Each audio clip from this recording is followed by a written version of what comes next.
नमस्कार दोस्तों, स्वागत है आपका अपने चैनल विधि जुडिशल एकेडमी में। और हम कर रहे हैं classes on BNS. These classes are very very important for your prelims and very very important for your mains.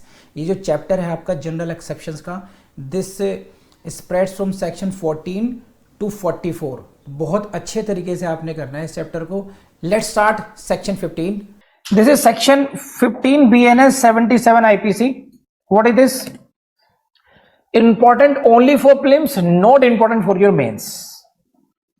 Prelims के लिए इंपॉर्टेंट है, मेंस में कभी नहीं पूछते, प्रीलिम्स में लगभग पूछते हैं। और हेडिंग से क्वेश्चन बनता है कि which section deal with the act of जज। एक्ट ऑफ जज। और यहां पर क्या खास बात है? दो बातें। This is with regard to what? Act of जज। लेकिन second line is more important, when acting judicially. This is very important. Suppose कीजिए हर्षित भाई साहब जज बन गए।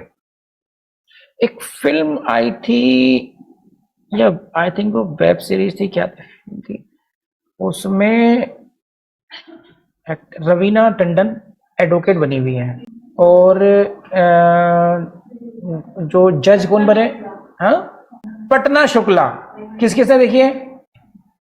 पटना शुक्ला नहीं देखी? अरे, और सौरभ शुक्ला उसमें जज बने हुए हैं, है ना। पटना उसमें ये क्या नाम है इसका? Raveena Tandon.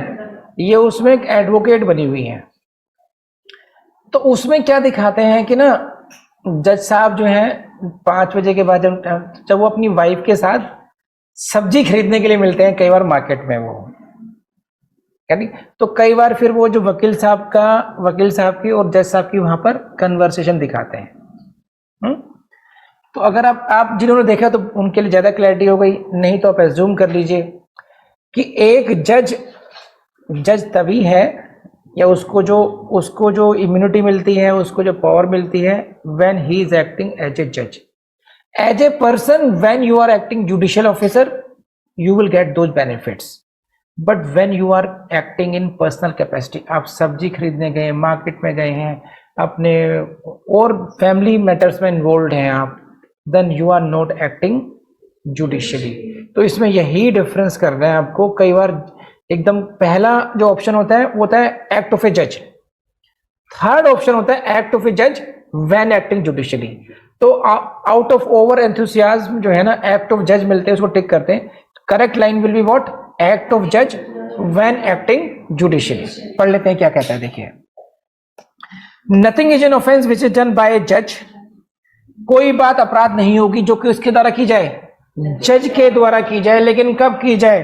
When acting judicially, जब वो जुडिशियल एक्ट कर रहे हो, in the exercise of any power which is और which in good faith he believes to be given to him by law. अब यहां पर फिर समझ लीजिए, देखिए ये है कुछ यहां पर है। So this is with regard to the act of judge. Who is the accused here? Accused is a judge. Now अगर किसी जज पर आरोप लगे हैं तो उन्हें क्या क्या प्रूव करना पड़ेगा कि I am a judge and while I was acting judicially. Judicially को आप थोड़ा सा इस तरह समझिए डिफरेंस करके, पर्सनली और administratively.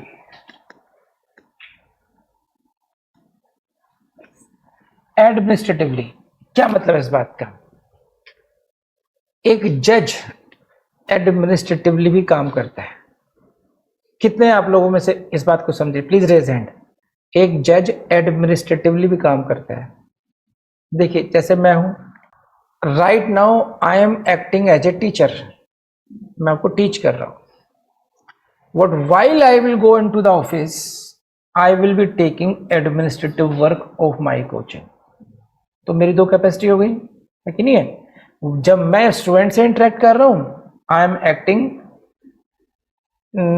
As a teacher, but while I am dealing with my staff, I am dealing in administrative capacity. उसी तरीके से एक जज है, while he is dealing with the cases, जब वो हियरिंग चल रही, while he is on dais, जब वो जुडिशियल वर्क निपटा रहे हैं, तो you can say he is acting judicially. लेकिन अगर वो देख रहे हैं छुट्टियां किसको देनी है किसको नहीं देनी है ना, ड्यूटीज किसकी लगेगी किसकी नहीं लगेगी, चपरासी को क्या काम देना है क्या काम नहीं देना है ना, और भी बहुत सारे काम करने पड़ते हैं ना। या फिर सुपीरियर रैंक पे चले जाइए, जैसे सीजीएम के सीजी मान लीजिए chief judicial magistrate, he distributes the jurisdiction of the magistrates, वो उन पर अपना सुपरविजन मेंटेन करता है।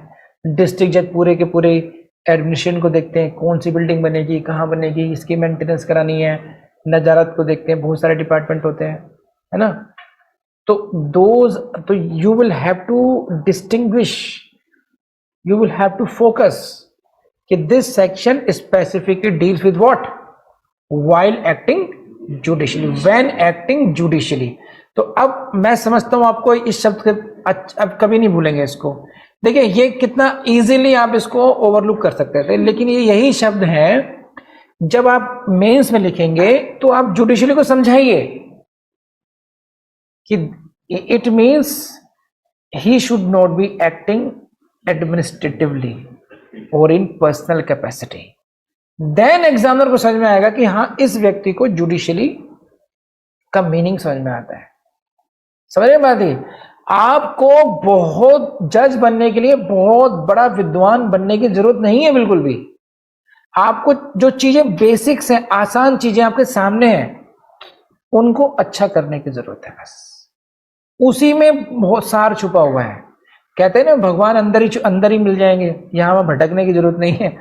तो उसी तरीके से मैं फिर कहूंगा, आई डोंट नो, मैंने कोई कहानी कहा पीछे शायद कह भी दिया एक बार को, लेकिन फिर कहता हूं एक बार।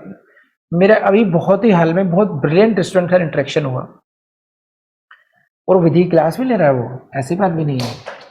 लेकिन जब मैंने डिस्कस किया कि कैसे पढ़ रहा है, तो पता उसने मुझसे क्या कहा कि वो टीपीए की तैयारी कर रहा है और टीपीए पढ़ करके समझ करके देन ही goes to search latest case laws over on the given topics. शायद बताया होगा मैंने, है ना। तो वो क्यों कर, मैंने कहा ऐसा क्यों कर रहे हो कि I want to give some extra touch in my mains examinations. चलो अच्छी बात है, but did you see the previous years question paper? क्या वो क्वेश्चन पेपर की डिमांड है भी या नहीं है? वहां पे जाकर देखोगे वैसा है नहीं। तो पहले हमने सर्चिंग में, मतलब हमने कुछ एक्स्ट्राऑर्डिनरी करने में बहुत ज्यादा टाइम वेस्ट किया, वो लॉस किया। फिर हमने अपना वर्क डन पाइल अप कर लिया, वो प्रेशर एक्सर्ट किया, वो अपना लॉस किया। और उस टाइम को हम जो किसी और उसको बेटर कर सकते थे उनको भी हमने वीकर रहने दिया, तो थर्ड लॉस किया। तो देखो छोटी सी गलती है, लेकिन इसके मल्टीपल इफेक्ट जाके सामने आते हैं। बात समझ आ रही है हम लोगों को? इसलिए मैं बार बार कहता हूं आपको कि बेयर एक्ट के एक एक प्रोविजन को एक्सप्लेन करना सीख जाइए। 95% job is done, 95%। No doubt there are few areas like in CPC, res judicata, res sub judice, like in BNS, IPC, section 34, you cannot understand common intention without the help of cases। तो वहां जरूरत है, लेकिन हर जगह latest case law ढूंढना, हर जगह वो सब ढूंढना, अगर आप ये छोड़ देंगे तो आपकी 90% एफर्ट जो है वो ऑटोमेटिकली कम हो जाएगी। लेकिन आप, मैं जानता हूं आप सुनना यही पसंद करेंगे किसी टीचर से, लेटेस्ट केस लॉ ढूंढो, ये करो वो करो, ऐसे है कि नहीं है? You will feel good. जब तक आपको टीचर, मैं बुरा लग रहा हूँ, हो सकता है पता नहीं यार क्या पता, इनको आता भी नहीं आता, लेकिन मैं आपको प्रैक्टिकली बता रहा हूँ, एग्जाम क्वालिफाई करने ट्रिक बता रहा हूँ। आपको फेल करने से मतलब हो तो फिर मैं आपको यही कहूंगा, विदाउट लेटेस्ट केस लॉ कैसे हो जाएगा बताओ? पूछो पापा से, पूछो जज से, कोई आदमी ये नहीं कह सकता विदाउट लेटेस्ट केस लॉ नहीं पढ़ना चाहिए। 100% आपको यही कहेंगे, यस और नो। लेकिन अगर हम एग्जाम के पॉइंट ऑफ व्यू से देखेंगे तो, और मेरी बात मत सुनो, go to the previous question papers. हाँ, डीजीएस का एग्जाम अगर है, डीजीएस का एग्जाम अगर है, जिस साल मेंस देने जा रहे हो, उस साल के लास्ट ईयर के केस लॉज को देख लेना, वो भी प्रोसीजरल, आईपीसी में वो भी नहीं, वो भी जो केवल प्रोसीजरल लॉ पर, लॉ पहले भी डिसाइड हो चुका, लेकिन वहां पर हम एक एक्स्ट्रा पॉइंट हमें वहां पर मिल जाएगा, क्योंकि डीजीएस में आपको डायरेक्ट वो देते हैं, इतना बड़ा क्वेश्चन होता है, उसमें से उसका आंसर छोटा सा होता है, वो छोटा सा आंसर होता है उसका, आपको केवल पढ़ना होता है। वहां पर तो मैं मानता हूं, लेकिन वो तब करना जब आपका प्रीलिम्स क्वालिफाई हो गया हो, मेंस के लिए हम लोग देने वाले हो, तो फटाफट लाइव लॉ और ये सब देख करके सर्च करके वो आ जाता है तुरंत। Otherwise UPS, UP, UK, Bihar, MP सब खटाखट निकालो ऐसे, तो कर लेंगे आप लोग ये।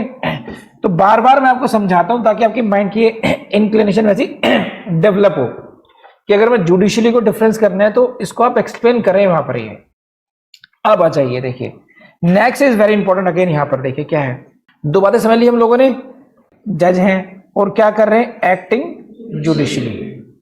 Now again in the exercise of any power which is given to him by law, या तो ये पोजीशन हो, whatever he is doing acting judicially. Suppose this is dais, I am a जज and now I am acting judicially, so I am exercising a power given to me by the law, arrest him, है ना, okay सब लोग बाहर चले जाइए, इन camera proceedings होंगी, I am maintaining the discipline of my, this is I am acting judicially which is I am exercising the power which is given to मी।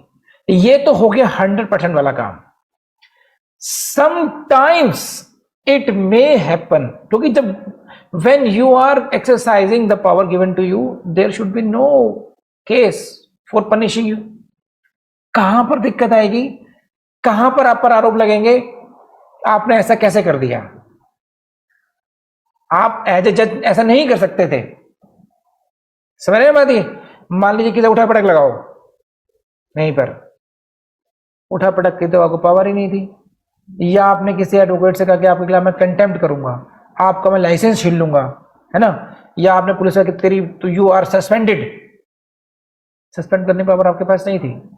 आप recommend कर सकते थे, आप बार काउंसिल को रिकमेंड कर सकते थे समटाइम्स। तो नेक्स्ट पैराग्राफ पढ़िए, ये बड़ा काम की है, और which in good faith he believes to be given to him by law. This is very important. Power may not be given to him by law, हो सकता है वो पावर जज के पास नहीं हो, he exceeds that power, he usurps the power not given to him, वो उस पावर को एक्सरसाइज कर लेते हैं जो उसको नहीं दी गई हो।